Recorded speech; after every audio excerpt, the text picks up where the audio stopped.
রোজা না রাখা কীরকম অপরাধ? আমাদের সমাজের অনেক মানুষ তো রোজা রাখে না, সিয়াম পালন করে না। তো এই রোজা যদি কোনো মানুষ যদি না রাখে, সিয়াম যদি কোনো মানুষ যদি পালন না করে, তাহলে এই মানুষটা কীরকম অপরাধী হবে? তার কি শাস্তি হবে? আজকে আমরা সে সম্পর্কে আলোচনা করব ইনশাআল্লাহ। কারণ আমাদের সমাজের অনেক মানুষ, অনেক শ্রমজীবী মানুষ, অনেক চাকরিজীবী মানুষ, অনেক সুবিধাবাদী মানুষ এরকম করেই তারা কথা বলে থাকে যে, "আমি রোজা রাখতে পারি না বা আমি রোজা রাখবো না বা রোজা রাখলে আমার কষ্ট হয় বা রোজা রাখলে আমার গ্যাস বাড়ে বা রোজা রাখলে আমি অসুস্থ হয়ে যাই।" এরকম অজুহাত তারা পেশ করে ভাই।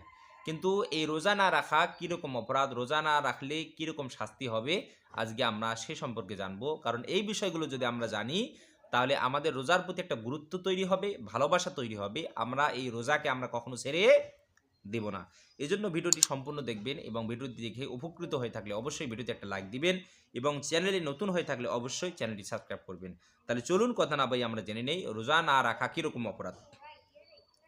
তাহলে ১ নম্বর বিষয় হলো, রোজা হলো ইসলামের অন্যতম একটি মূল ভিত্তি। বিশ্বনবী সাল্লাল্লাহু আলাইহি ওয়াসাল্লাম বলেছেন, "বুনিয়াল ইসলাম আলা খামসিন, শাহাদাতু আল্লা ইলাহা ইল্লাল্লাহ ওয়া আন্না মুহাম্মাদান আবদুহু ওয়া রাসূলুহু ওয়া ইকামিস সালাত ওয়া ইতাইজ যাকাত ওয়াল হাজ্জি ওয়া সাওমি রমাদান।" আল্লাহু আকবার।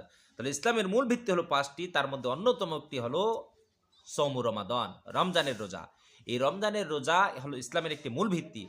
তাহলে যে মানুষগুলো এই রমজানের রোজা পালন করে না, রমজানের রোজা ছেড়ে দেয়, সে যেন ইসলামের একটা অন্যতম একটি মূল ভিত্তিকে সে যেন ছেড়ে দিল। নাউযুবিল্লাহ। তাহলে রোজা না রাখা মানে কি? ইসলামের মূল ভিত্তিকে অস্বীকার করা, ইসলামের মূল ভিত্তিকে ত্যাগ করা, ইসলামের মূল ভিত্তিকে ছেড়ে দেওয়া।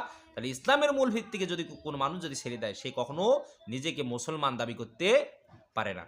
ধরেন একটি তাঁবুকে তুলনা করা হয়েছে, একটি তাঁবুর ৫টা খুঁটি। এই ৫টা খুঁটির মধ্যে একটি যদি না থাকে ভাই, তাহলে ওই তাঁবু কখনো দাঁড় করানো যাবে না।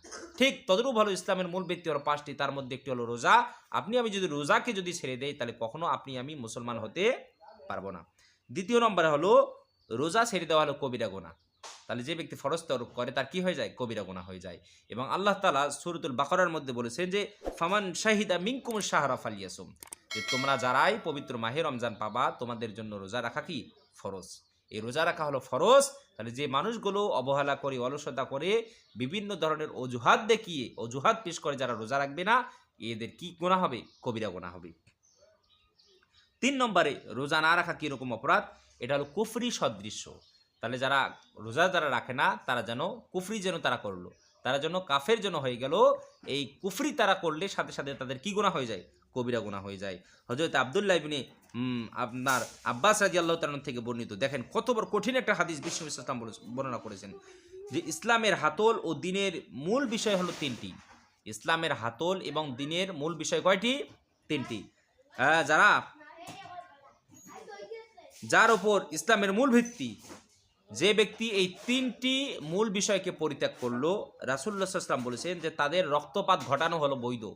যারা ইসলামের এই হাতলগুলোকে যারা ছেড়ে দিবে, যারা ইসলামের মূল বিষয় এই ৩টি মূল বিষয়কে যারা পরিত্যাগ করবে, হ্যাঁ, তারা হলো অবিশ্বাসী এবং তাদের রক্তপাত ঘটানো কি? বৈধ।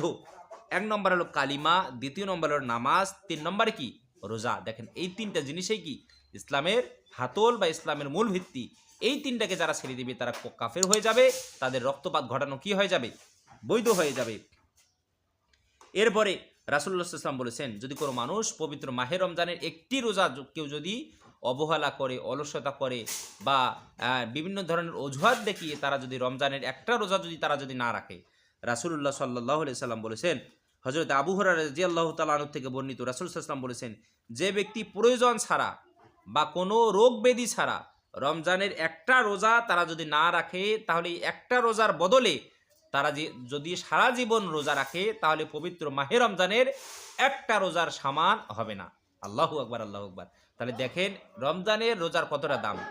তাহলে কেউ যদি অবহেলা করে, অলসতা করে, গাফিলতি করে, হ্যাঁ, বিভিন্ন ধরনের দোষ ত্রুটি দেখিয়ে, বিভিন্ন অজুহাত পেশ করে যদি রমজানের একটা রোজা যদি না রাখে, তাহলে রাসূল সাল্লাল্লাহু আলাইহি ওয়াসাল্লাম বলেছেন এই একটা রোজার বদলে, তিরমিজি শরীফের ৭২৩ নম্বর হাদিস, একটা রোজার বদলে সারা জীবন যদি রোজা রাখে, তবুও পবিত্র মাহে রমজানের একটা রোজার সমান হবে না। আল্লাহু আকবার, আল্লাহু আকবার। এজন্য ভাইগণ, বন্ধুগণ আমার, এই পবিত্র মাহে রমজানের রোজাগুলো আমাদের কখনো অবহেলা করে, অলসতা করে, গাফিলতি করে কখনো ছেড়ে দেওয়া যাবে না। আপনি আমি যে অজুহাতগুলো পেশ করব ভাই, এই অজুহাতগুলো আপনার আমার যদি যৌক্তিক যদি না হয়, তাহলে এর কারণে আল্লাহ তাআলা তো সবকিছু ভালো তিনি জানেন। হ্যাঁ? তাহলে এর কারণে আপনাকে আমাকে অবশ্যই এর শাস্তি, এর কুফল অবশ্যই আমাকে ভোগ করতে হবে। অনেক মানুষ বলে যে, "হুজুর আমার গ্যাস্ট্রিক, আমি বেশি সময় না খেয়ে থাকতে পারি না, আমি ক্ষুধার্ত থাকি। তো আমি কেমন করে রোজা রাখবো?" ভাই, আল্লাহ তাআলা যে এই রোজাকে দিয়েছেন এটা বান্দার উপকারের জন্য, বান্দার ক্ষতির জন্য নয়। আপনি আমি যদি রোজা রাখি এতে আপনার আমার লাভ হবে, বরঞ্চ কি হবে না? ক্ষতি হবে না।